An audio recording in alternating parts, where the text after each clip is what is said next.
Order! Order! You are an incorrigible delinquent at times. Behave yourself, man!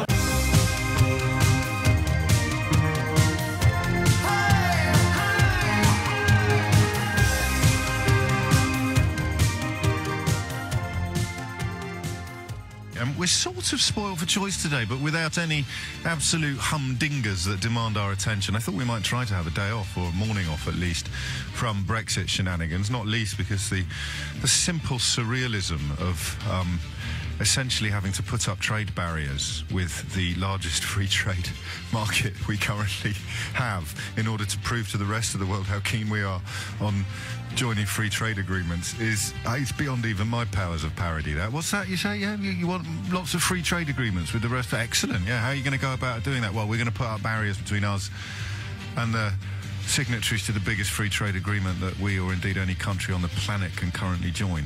All right, well done, lads. Carry on. So I can't today. You'll allow me, I know, to have a moment off from the fray, and that leaves us with something of a quandary. In that, I suspect by far the most substantive story with which I could bore you rigid this morning is the tale of the ministers considering renationalisation of the East Coast Rail Line. This is the very definition of a story that dismays the more detail you unearth.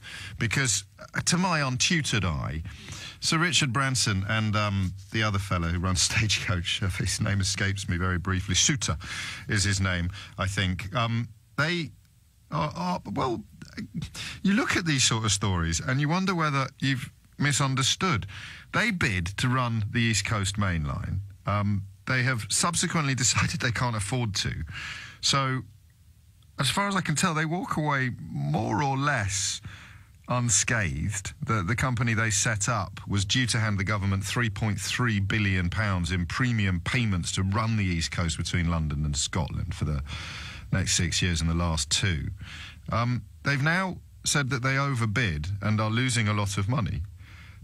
Yeah, let's do this. Look, we'll do the Nazi fella later in the programme. If you're wondering who the Nazi fella is, I have no idea whether he's a Nazi or not. Just because he got stuck into a fight on Jacob Rees-Mogg's behalf doesn't, and I don't believe in any way, suggest fealty to the Third Reich or indeed a notional fourth one. But you remember that weird story at the weekend in which everybody saw what they wanted to see, and Jacob Rees-Mogg, if it wasn't all staged, actually emerged with a modicum, I thought, of respect. I thought he conducted himself rather well. He certainly didn't claim afterwards to have been particularly frightened. You had a bunch of ne'er-do-wells, all dressed up in fancy dress, agitating at the back of the room. As they prepared to leave, a couple of other people who'd been in the room got up. Jacob Rees-Mogg got jostled, and a sort of angry-looking fella in a white shirt appeared to hit a woman in the face, although has since claimed that he was shielding himself from the spittle he could feel landing on his face. Ordinarily, I'd suggest if you can feel spittle landing on your face, take a step back rather than swinging an arm. But, you know, we are as we are. He has been found to have gone to a fancy dress party dressed as a Waffen SS officer, which I thought was quite diverting. But I don't know where we go with it next. I kind of found myself forgiving Prince Harry when he was photographed dressed as a Nazi, but I would have thought, I can't get an hour. Here's the deal. Come here a minute, all right? This is desperately unprofessional of me, but I'm going to allow you to see the old man behind the curtain pulling all the levers and pushing all the buttons. Ignore the old man behind the curtain. Toto has pulled the curtain back. I don't think we can get an hour out of asking at what age does it become unacceptable to dress as a Nazi. We had a little chat about it in the office this morning, and I think I can imagine in my distant past being stupid enough to have done it. Hopefully not at university, but I was very ignorant of the Second World War when I was at school, but I mean, largely because we studied medieval history. Ask me anything you want about Charlemagne, but it's a relatively recent journey for me to understand the origins and the impact of the Second World War. So I could just about imagine, and I'm pretty sure you could have gone to a party dressed as that character Herr Flick out of Hello, Hello, and you wouldn't really have offended anyone. So anyway, we're not going to do that. Because it's too sort of simplistic and it's too dodgy at the same time. What we are going to do instead is look at the railway story. We may squeeze in a little bit of Jacob Rees-Mogg's Nazi uniform-wearing defender later in the programme. I'm minded also to return to that Beyonce story that Nick was touching on, although with the caveat that I am still resonating from reading a book called Why I Won't Talk to White People About Race Anymore, and it really has given me pause. Not all white people, but it does remind us that it's rather hard for men to imagine what life as a woman is like, and it's rather hard for white people to imagine what life as a black person is like. But I don't necessarily think that means we should stop trying, especially not today of all days. So it's 10 minutes after 10 and I haven't said anything yet, which might be a record. Let's change that record now. I would like you to tell me, from your position of knowledge and or expertise, understanding or mere observation, what the hell is happening? If I bid to run a radio station and I had to pay money up front, it's like Rivals by Gilly Cooper. Have you read Rivals by Gilly? It's a great book, that. So when Rupert Campbell-Black and the Irish fella are bidding to get a television franchise, it's all about what you bid, and you never know what the other lot bid. It's like sealed bids for houses. Come on, James, make it relevant to people listening, most of whom haven't bid to run a television franchise. Have you ever put a sealed bid on a house? And you don't know what everyone else is doing, and it's a nightmare. This is what I'm doing. This is the analogy I'm running with, and your attention this morning is going to be dedicated to the question of whether or not it's a bonkers analogy or a brilliant one. 0345 6060 973. So, as I understand it, and obviously I am not a very wealthy international businessman, but Stagecoach, which owns 90% of this franchise, and Virgin, which owns 10%, put in a bid of 3.3 billion quid to run the East Coast Main Line. After a couple of years, they realised that they had paid far too much. They weren't able to extract enough money from the service to cover the overheads that were being run up by the bid that they submitted. And therefore, they have sort of handed back the keys. Yeah, still with me at the back. The Department of Trade now has two options after looking at costs. They could, I mean, what's astonishing... Yeah, I'm sorry, this is one of those spluttering moments for me. Because every time I think I'm about to say something that's true, and I double-check because I think that can't be true, I double-check and it is true.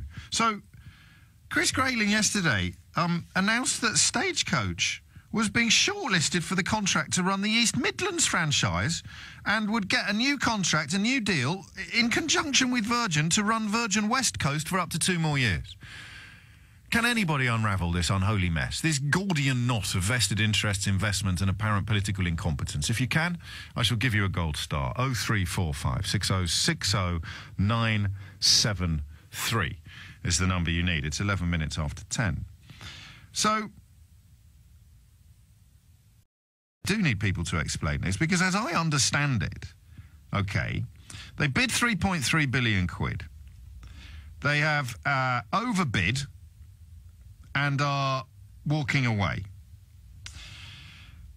Stagecoach say they'd paid almost 1 billion so far, but had already lost 200 million pounds, and that this is more than the 165 million pound bond that Stagecoach tabled when the franchise started. It means it has no money left to continue operating the line, but it does have enough money to continue operating the East Midlands line, and indeed, or to bid for the East Midlands line and to continue running the Virgin West Coast line. I told you we should have done the Nazi. It is almost inconceivable to me that we can have a Secretary of State for Transport presiding over this who still has a job. Because if I put in a sealed bid for a house, and this is where we're going to start the conversation, you and me put in a sealed bid for the house, right?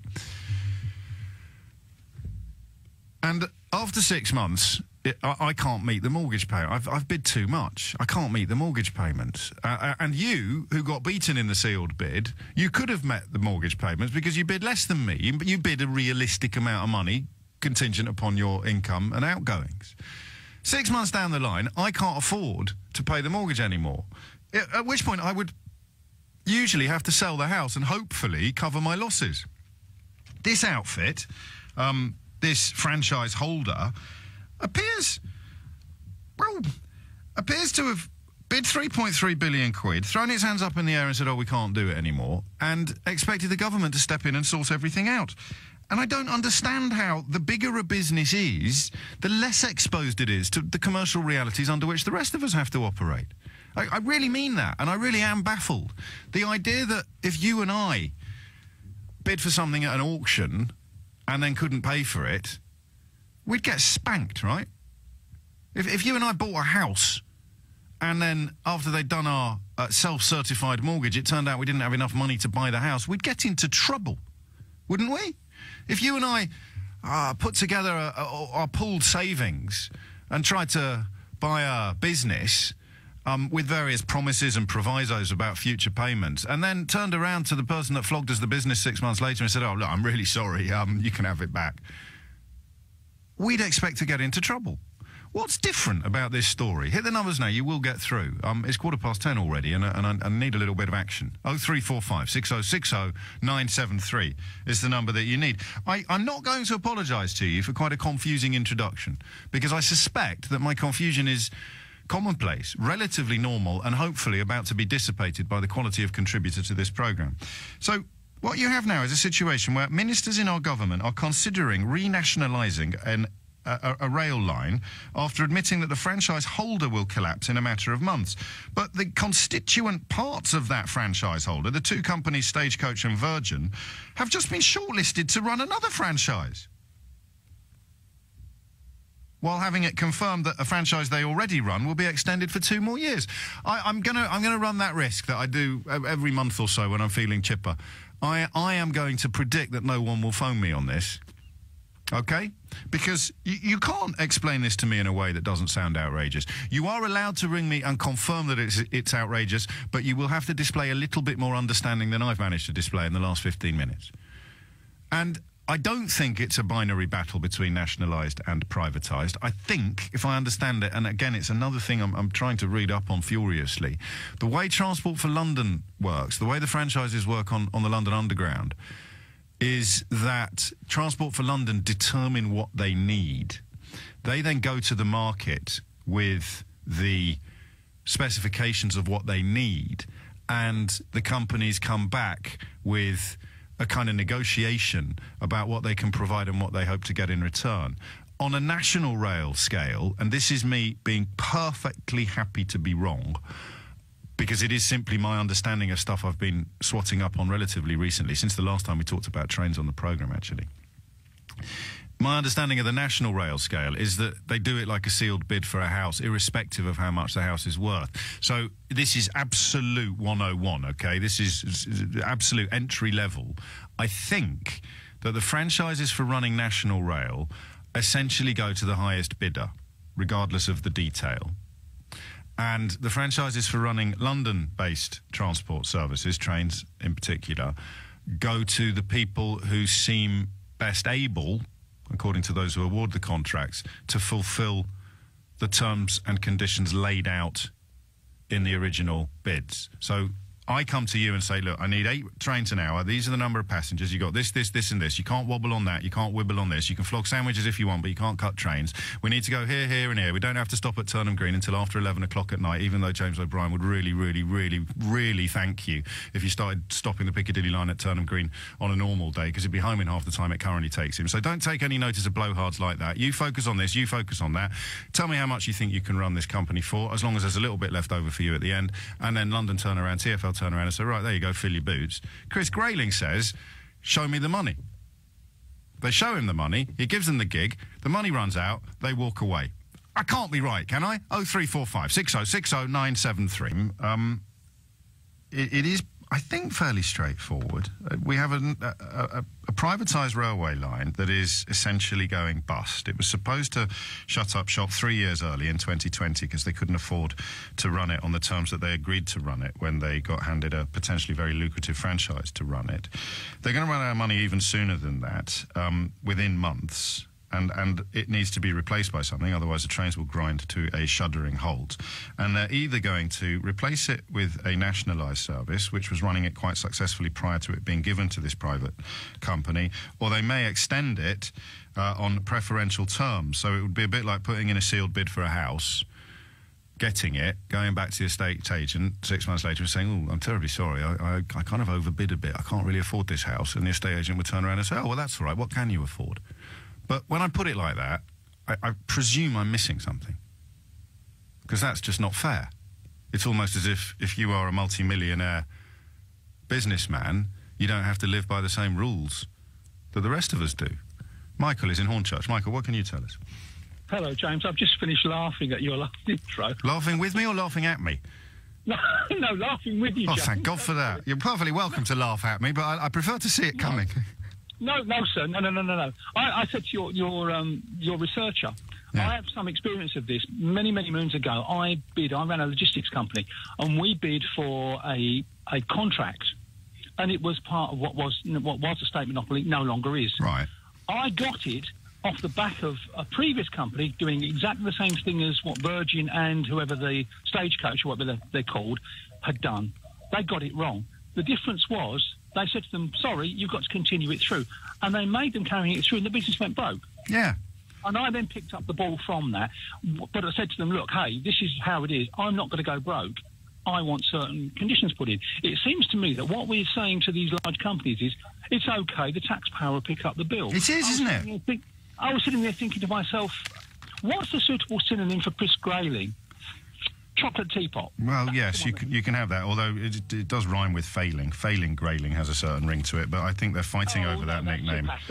They're fighting over that nickname in the cabinet at the moment. You're clearly cleverer than I am at such matters. Can you make it even simpler for us? Because you say to me, here's a bit of a business, turn a nice profit, you pay me up front and then suck out what you can over the course of the 5-year contract. I say to you, all right, boss, here's 3.3 billion quid. I come back to you a couple of years later and say, ooh, it's a bit rich for my blood, that. Can I walk away?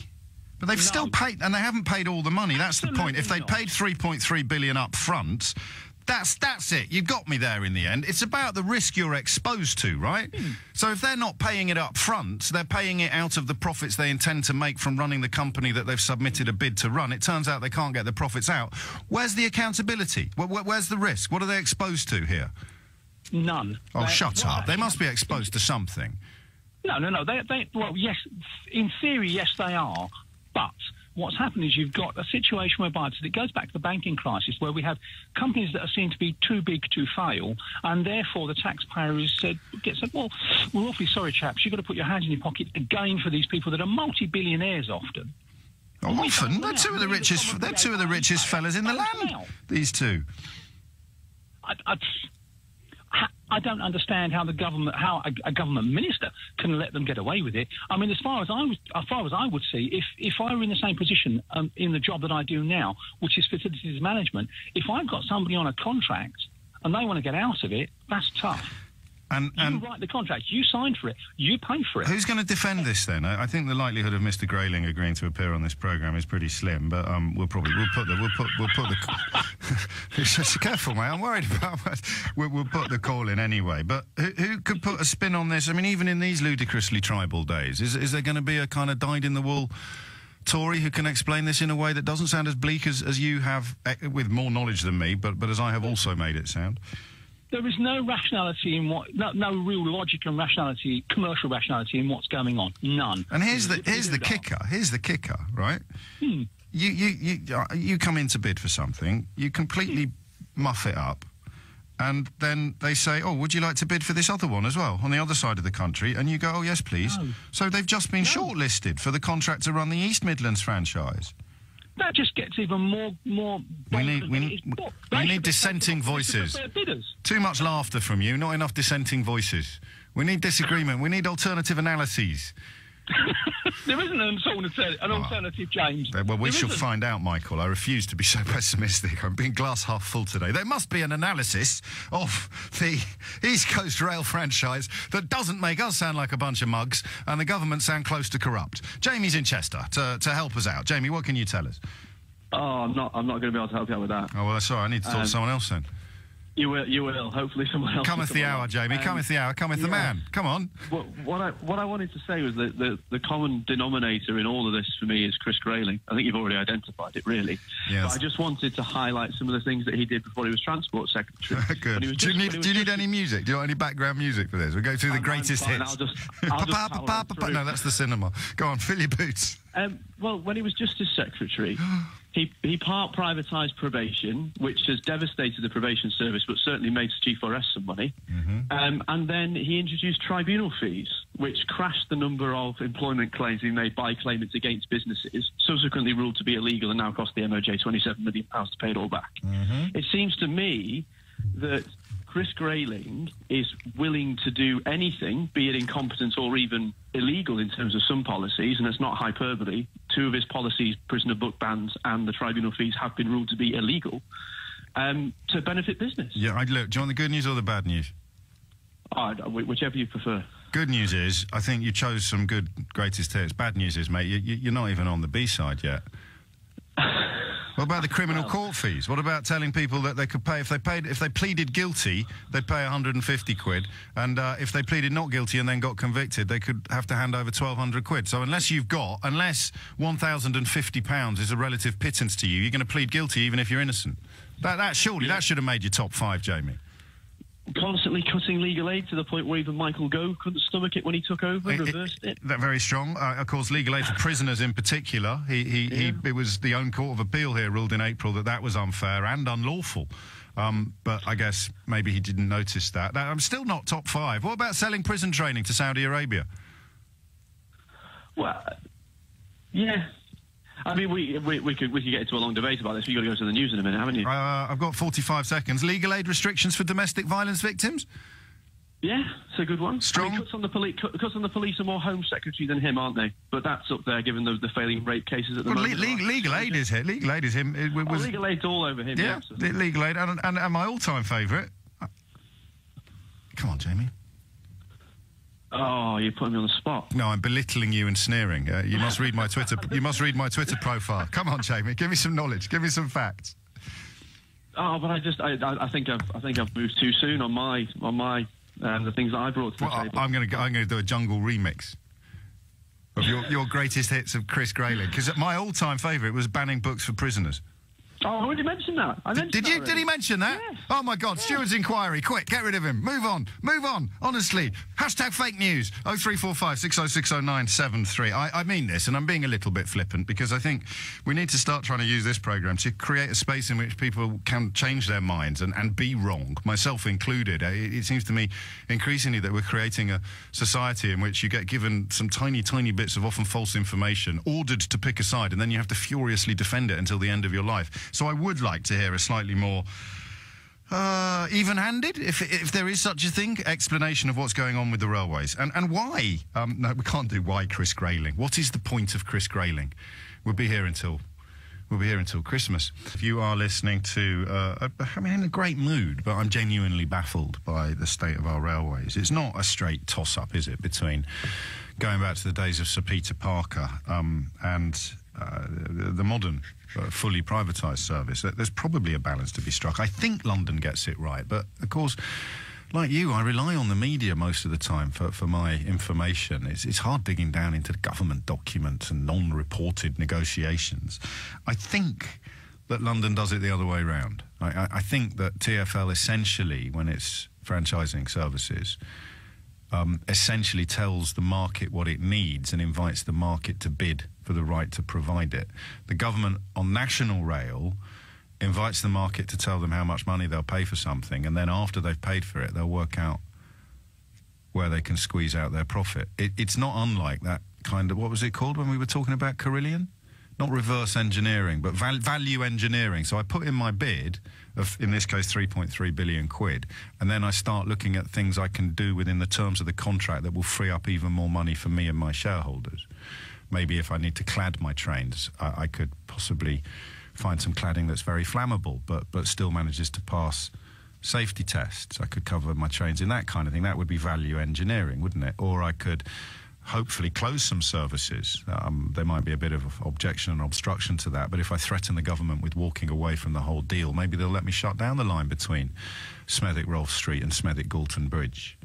What else can I do to it? I suppose I could sack people. Oh, I tell you what would be great. I could reduce the number of people that get paid. Or I could reduce the amount of money that they get paid by reducing the status of their job. So if, for example, we had guards on trains that controlled the doors, then I could... Couldn't I? I could suggest that we just don't need guards to control the doors. The drivers could do that. The guards could just, you know, be there in case of accident. And then 5 years down the line, when there haven't been any accidents, we could get rid of the guards.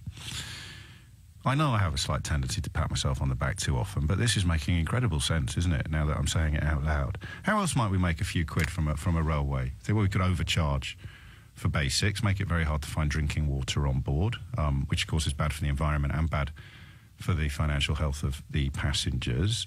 We could cram them onto overcrowded trains without any fear of redress or punishment from government. That would work well, because then we'd be getting money for providing a service that we're not even providing. Well, I'm quite old-fashioned like that. When I buy a train ticket, I expect the ticket to involve a seat, but I'm old-fashioned. So there's just a few things you might be able to do if you've bid £3.3 billion to run a railway franchise and you're worried that you're not going to be able to make enough money out of it. Imagine that you've done all those things and you're still not making enough money. In fact, you might be running at a loss. Well, here's where I sound really naive. Because if this company is currently running other railway lines and is happy with the amount of money that it's making, then would it be beyond the wit of man to suggest that you use the money from the very profitable lines to subsidise some of the services in less profitable areas? And that, to me, seems to be the very definition of nationalisation. It's about spreading the burden and the benefit. So when I read, as I did this morning, that the company responsible for running the East Coast line has just been shortlisted to run an East Midlands line and given another 2 years to run the West Coast line, the first thought that occurs to me is, well, are they giving dividends to shareholders on those lines? To which the answer will be yes. Are they taking out large profits? Yes. Could those profits not be redirected into plugging the gap that they've created themselves on the East Coast line that they said they could run? Answer apparently no. Why? Well, again, I'm going to stop saying I don't understand this stuff because I've got a horrible, horrible suspicion that I do understand it. So, back to the East Coast Rail line, and the question you're left with is, well, how can they pull out of running that while they're still running that and that and that? To which the answer is, it's not the same company, James. No. This is speculation, so if I've got this wrong, you know what to do. It's not the same company, James. No, what has happened is Stagecoach and Virgin set up a company to run the East Coast train line, but it's not the same company that runs the West Coast train line, or indeed the one that might run the East Midlands. It's a different company. It's just run by exactly the same people. With a, I don't know. John's in Orpington. John, illuminate. I can only try, James. I can only try. Great show, by the way. Thank you, the critical thing that people need to understand is that there are three components to any sort of track operation. One is the network itself, which obviously Network Rail have a role in. There's then the rolling stock, which is leased by the franchise company, and the franchise company itself that then agrees to provide the service to schedule, using the stations, etc., and handling all the ticketing. Now, I'm not going to defend Chris Grayling, nor am I going to... You can if you want. No. Do you think anyone would? I don't want to, because fundamentally I think he's made some poor decisions. What day is it? Tuesday? Yeah. 10:41. If we give it till Friday, do you think anyone will ring in to defend Chris Grayling? Possibly, but I think... he's cat-handed handling at the very best. Yes. But generally speaking... So the problem is that because you've got those three components, and they're not all under the control of one company, it makes it very difficult to suddenly say, well, if it's not working, we're going to take it away and either nationalise it or re-provide it or get somebody else to re-provide it. So... because obviously, while you're doing that, you're not going to be able to provide services. Who's there to run it? Yes. And that I think is where the difficulty comes in.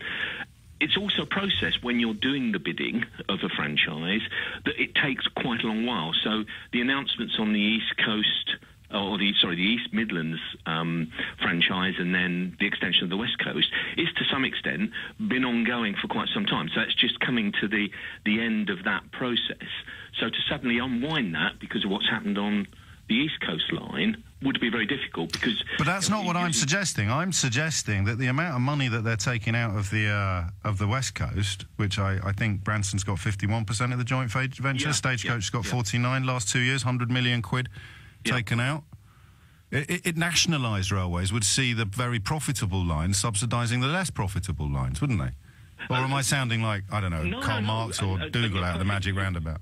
No, you're perfectly right, and that was the basis of, what used to happen, and why, to some extent, a lot of the lines in the beaching cuts were cut, because they were loss-making and requiring far too much in investment and not enough people using it. So as we've gone forward, what we have is those companies that have got profitable lines that they're bidding for are in one sense paying a premium. But this is what Chomsky says will happen, is that you will end up fighting over the profitable bits and letting the unprofitable bits rot and wither, which is to the detriment of the public and to the benefit solely of the shareholders. Absolutely, and what you don't see is the amount of subsidy that government is providing to provide services on those loss-making elements that nobody really wants to bid for, but somebody's got to. And they can only really be rationalised if they're nationalised. Oh, phone Corbyn, give him that as a slogan. You can only be rationalised if it's nationalised. Yes, absolutely. I think there's two things to do. One is to consider whether or not the people that are analysing the bids within government have got a realistic picture of what they're expecting to see as a bid. It's all right saying a sealed bid, but it must be relative to what the market's doing. So if you get a bid that's, we bid $3 billion for it, oh, wonderful, great, we're making hay here, but are we? Is that realistic, knowing what they know about the line and its historic operation and historic passenger numbers? Or is that somebody just basically saying, this looks really good, my political master's going to be really pleased with this, great.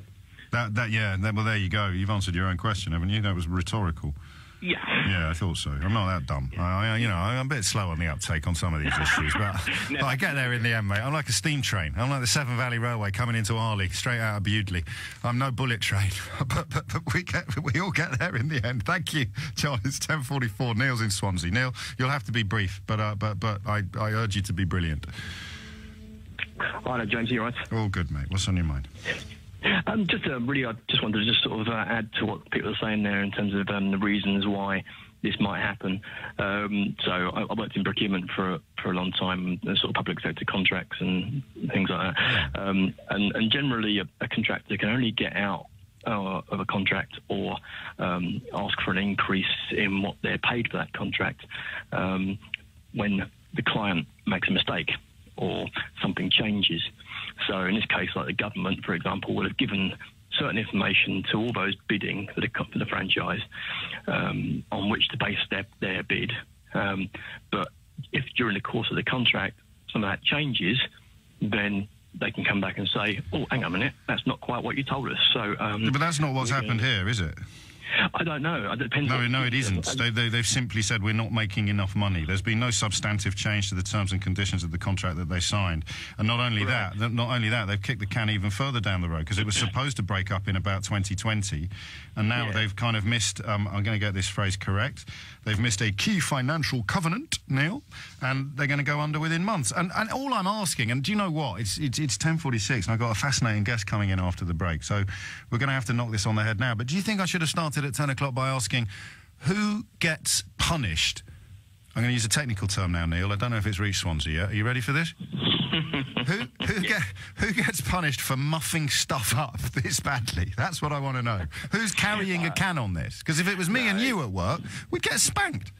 In the public sector, the only thing you can get sacked for is filling your expenses. So. But this isn't the public sector. That's the point. It kind of is. It has all of the flab and inefficiency of the public sector, but with all of the profits of the private sector making their way into the pockets of the men who bid for the contract, say they can't do it, and have just been bunged another one to run a rail line on the other side of the country. Absolutely. I like that laugh. That's a wry chuckle. That's a wry chuckle from Swansea, and some days, wry chuckles are all we've got left. Here's a rather charming text from Helen. She writes, Dearest lovely James, if everyone started their text like that, you'd have a much better chance of getting them read out. Dearest lovely James, I absolutely hate you in your... What? Just feeling your topics have been a little male-heavy this week so far. Could we female things up a bit? I still love you to bits, though. Helen, I don't like text like that, because I feel increasingly, as one attempts to address gender equality, that even sort of fully paid up snowflakes like me sometimes stumble unwittingly into trouble. But I mention it because I suppose that we could describe two of the guests that we've got on the programme today as contributing to the notion of femaling things up a bit. Helena Morrissey is one of the leading women in the city, and also, and I'd start by asking you whether or not it irritates you that you're almost always introduced with us. You're one of the leading women in the city and also a mother of 9. It doesn't bother me, actually, because it's so big a part of my identity. I can't really sort of hide the fact of those 9 children. But a man would never be described. A man would never be us. But yes, I accept that people are intrigued by that. And also, if it could in some way encourage women who think, well, I just had 1 child and a career, then so be it. I mean, that's fine. It's you've written a book, A Good Time to Be a Girl, which challenges that notion that women needed to... Was it Sheryl Sandberg that went for the... Lean in, yeah. Lean in, the idea that you need to exert influence upon the existing system. Your thesis is a little bit more revolutionary. You think the existing system needs to be changed quite profoundly. Well, I think you could look at examples that are obviously somewhat extreme, by Harvey Weinstein. Leaning into corrupt system can't be the right answer. And I think that the better... You must have been writing this before all that broke. I did, yeah. I had to update a few of the early drafts, it's got to be said. But actually, not... I mean, perhaps it again shows what the opportunity is now, because things like that obviously were going on for years, and they've only just come to light. And social media obviously means that they are amplified throughout the world. Everyone joins in and then hopefully closed down. But I think that there is this moment now, partly because of all the upheavals that we have, partly because of more benign things like technology allowing us to work flexibly, fathers playing a role in their children's upbringing much more so than ever before, and then the young generation expecting, work to be more of an activity than a place often. So what is it about the current climate that is better than when you were starting out in your career, given that many people would point to your career, if they were minded, as proof that there was nothing wrong with the system you joined? Because if there was, how come you've done so jolly well? So I think me and a few women who've sort of made it to what might be called the top, and I started my career 30 years ago, very much fitted in with the male system of working. And we did have to fit into the, or get a seat at the table as it existed. I learned through setback early on in my career that I needed to strategize more, and I needed to kind of have male allies and so forth. What was the setback? Well, when I had my first child, and obviously didn't put me off having more, but I was passed over for promotion. I was 25. So you're sure? Well, it wasn't just conjecture on my part. I asked my boss what I was doing wrong, what I needed to do better, and he said, "Oh, nothing's wrong with your performance. There's just some doubt over your commitment with the baby." And actually, was completely surprised by that. But I did realise that actually I needed to kind of watch out for myself. I couldn't just do a good job and expect to be promoted, expect to be paid more, and so forth. Now, I think there is an expectation. Companies want to have different types of talent. They recognise they haven't got all the answers. That actually the financial crisis showed us, and that was when I set up the 30% Club, that having one type of any kind of person running things couldn't possibly be the optimal team, however brilliant individuals were, that you need different perspective, different point of view. And I think women now, women always have tended to be, and this is perhaps a controversial point in the book, but we tend to be more emotionally intelligent, tend to be able to have empathy, tend to focus on relationships, and those skills I think are going to become increasingly valuable. In business as well. In business, yeah. Already valuable in life. Exactly. No, clearly they are valuable skills in themselves, but in a business context, I think companies recognise that you can't earn the trust of your customers, and you can't get the right answers in business without people actually believing in what you're saying. Do they? I mean, I look at the sort of landscape, particularly post-Trump, and wonder whether actually we're glorifying selfishness again in a way that we haven't really seen arguably since the 70s, or the early 70s. How do you mean by glorifying selfishness? Well, the notion that... Order! You were to turn around and say, I really care about empathy and concern, you'd be pilloried from quite a lot of quarters. Well, I think you have been. Yeah, not everyone agrees with me. You obviously have to be authentic now, and right. I think that's more of an issue. It can't be a marketing thing, absolutely not. And I think anyone can say, trust me, but people won't. And now with everything being very transparent, very obviously played out in the public eye, President's Club dinner, one of the idiot preempted me. things there were, why would they think that wouldn't be discoverable or discovered? And, how could that be? Or is it more concerning that they wouldn't think that they had any case to answer? Order! You are an It's either naive or hugely arrogant to think you'd have a dinner in 2018, all male, but more, I mean, that's fine to have an all-male dinner, but obviously to be sexually harassing people and so forth, and that no one would ever know. You must be one of the least surprised people in the country when that story emerged, or were you even shocked? Well, I was shocked because, again, I suppose perhaps I think give people the benefit of the doubt and sometimes think they wouldn't be so stupid. But I think clearly there are pockets of behaviour like that. I don't think, it's not the city I recognise, it's not the majority. When I started out, that sort of behaviour, perhaps not as extreme as that, but sort of sexist banter and so forth, was not just safe for the dinner table, but actually during the day as well. We're going to run out of time, which is probably a good thing, because it means people can go and buy your book to find out more.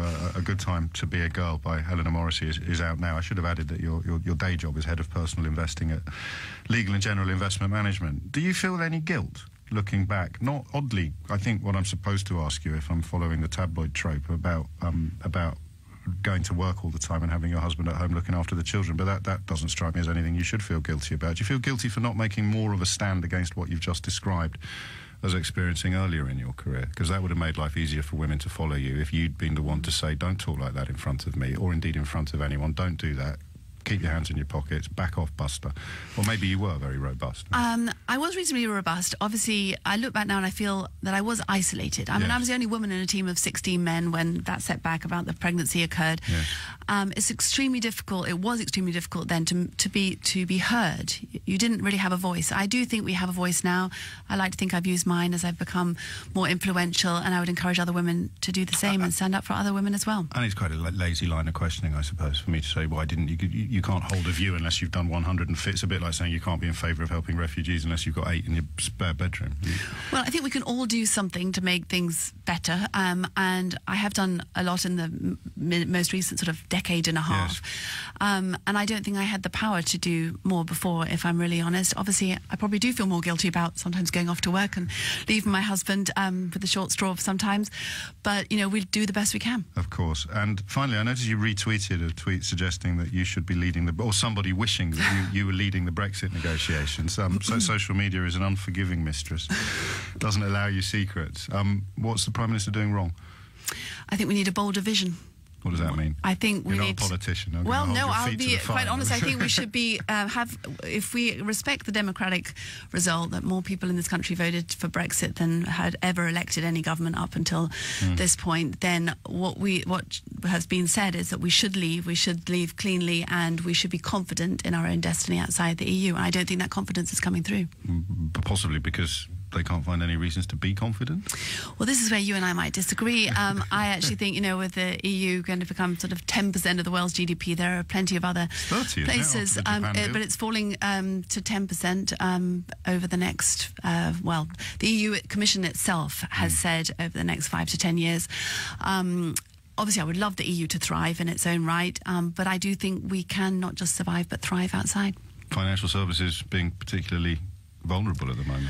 Well, actually, within the city, although there's obviously a lot of talk about, cliff edges and so forth, people are just getting on with it.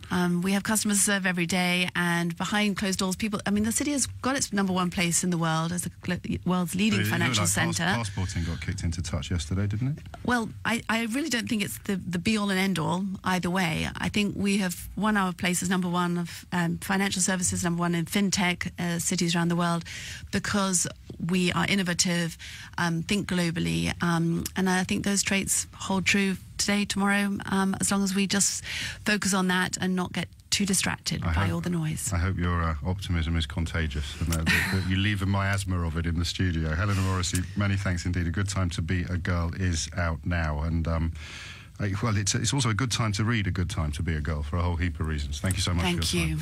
It's just gone 11 o'clock. You are listening to James O'Brien on LBC. I'm interested now. Actually, I'm going to have a quick word with Lord Adonis about the railway story, because he, of course, stepped down during this scandal, during this alleged scandal. And then I want to, the reason I'm pausing is because I've lost the story, but I want to talk about the Beyonce story in the newspapers, because it is, I think it's really interesting, and I'm conscious perhaps, I've got that book in the back of my mind as to why I won't talk to white people about race anymore. I'm conscious of being ridiculous as a white man when I say to you, what is this story about? Beyonce's dad effectively saying that he was conditioned from a very early age to pursue white women, almost as a form of revenge, and his belief that part of his daughter's immense international, almost unparalleled international success would be because of her paleness of skin.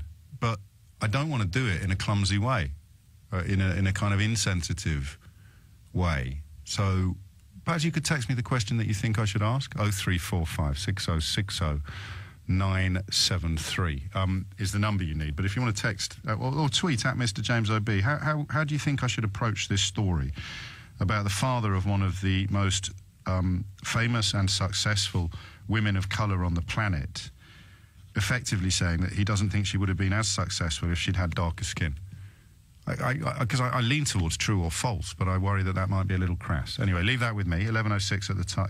11:06 is the time. Lord Adonis was, of course, a minister for transport, and the transport czar, more pertinently, I beg your pardon, until relatively recently. And the reason why he ceased to be that czar was because of Chris Grayling's handling of the East Coast train line. Would I be right in suggesting, Lord Adonis, that things are currently heading at like an express train from bad to worse?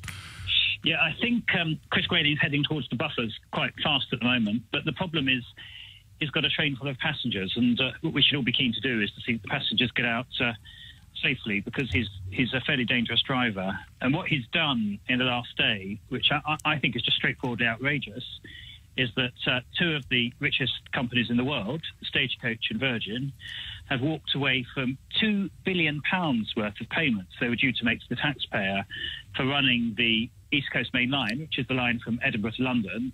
And what he's done, on the very day that they announced they were walking away from this £2 billion worth of commitments, is he's given Virgin the West Coast Main Line, which is a really rich and lucrative rail franchise.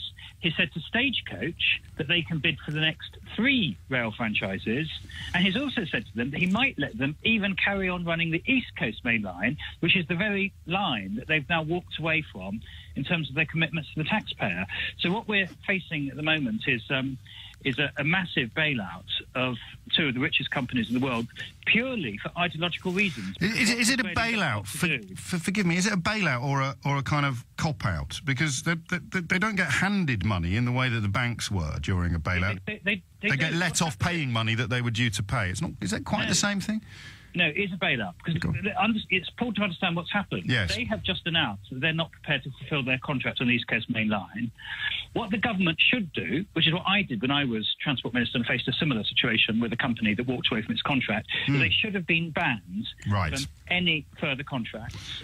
And that should be as night follows day, that if you don't fulfil your commitments to the taxpayer, you get banned.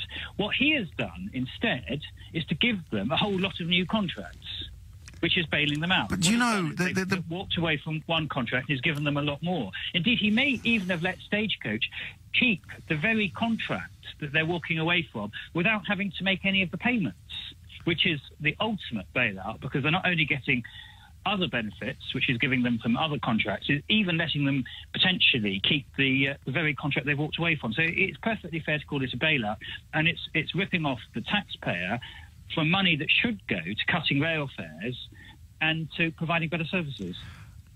Problem, Lord Adonis. I appreciate that this is the age of the anti-expert, but you've been in more than one government of more than one political hue.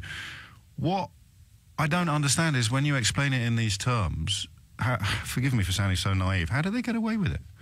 Well, it's what's happening here, which is why I've been making such a fuss about it, and it's really important that your listeners do too, is that the right thing to do, this isn't a question of being left-wing or right-wing, is doing your job properly. The right thing for Chris Grayling to have done was to have set up a state company to take over these services when the private sector reneged on its contract and walked away. the reason Chris Grayling wouldn't do it, which is the reason why he's done all these bailouts that I was just describing, is because he doesn't want to be seen to be giving a point to Jeremy Corbyn on the question of public ownership, even when, on a pragmatic value for money basis, it's the right thing to do. I mean, I don't necessarily support all of Jeremy's plans for nationalisation, but where you've got a private company that has failed and is not delivering on its commitments, then it is absolutely the right thing in those circumstances to do, sort of a state company, because it actually saves money for the taxpayer. It doesn't cost money.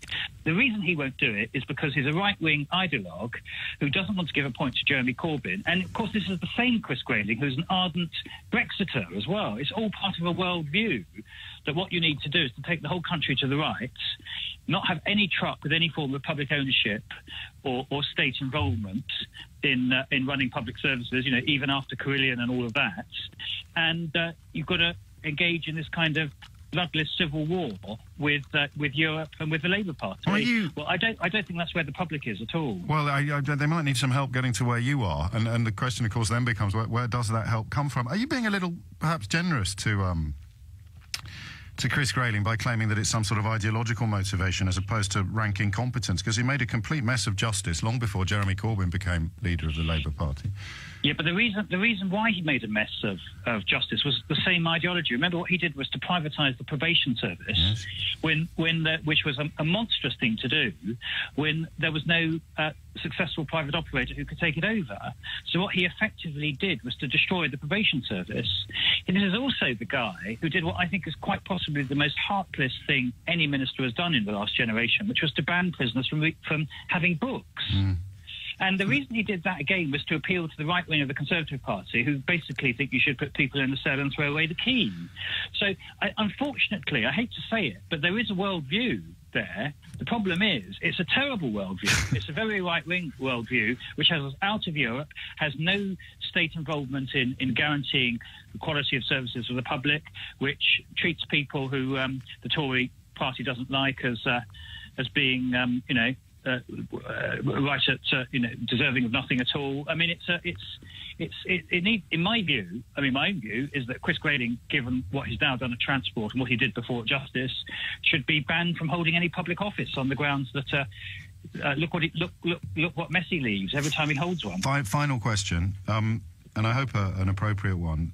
Given that what you've just described is so self-evident, why did you get into bed with these people in the first place? Well, when I became infrastructure advisor, because I never left the Labour Party, I was always in the Labour Party. I advised them. That was an independent role set up by David Cameron. Do you remember him? He was Prime Minister till 2 years ago. You know, he was the guy who unfortunately called the referendum. But he was to unite the Conservative Party, though, so perhaps we shouldn't judge him too prematurely. Yeah. But also what he wanted to do is to unite the country, and he saw me and said, look, I know you're Labour, but I want infrastructure to be above politics, which, by the way, I do agree with. You can't build, new railway lines and big infrastructure unless you get agreement between the parties spanning governments, because it takes 15, 20 years to build it. So he said, what I'd like you to do is to chair the National Infrastructure Commission as an independent body which advises government. So you don't become a Conservative, but you give your advice. Now, when David Cameron said that to me, I took him at his word.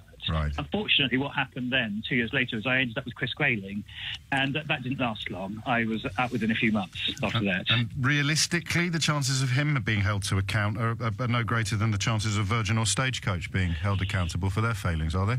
Well, I'm not sure, because you see the problem. But where's the pressure going to come from, Lord Adonis? Well, I think the pressure now is going to come from state auditors, because you see the crucial thing about what he's now done by bailing out all these private companies is the auditors who have to sign off the accounts of government departments will start asking the question: what was the value for money of giving a company that has reneged on a state contract other contracts worth hundreds of millions of pounds? And I will certainly be presenting my evidence to the National Audit Office, who are the state auditors, that what he's done isn't just politically wrong, it's also an abuse of public money. Now, that starts getting you into quite serious territory about, whether people are fit to hold public office.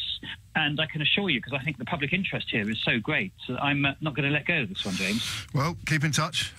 It is perhaps fair to say that the platforms in the British media from which you can disseminate that evidence-based message are a little thin on the ground, so rest assured that there's one here. Lord Adonis, many thanks indeed. 11:15 is the time. You are listening to James O'Brien on LBC. How you doing, Mr. Top?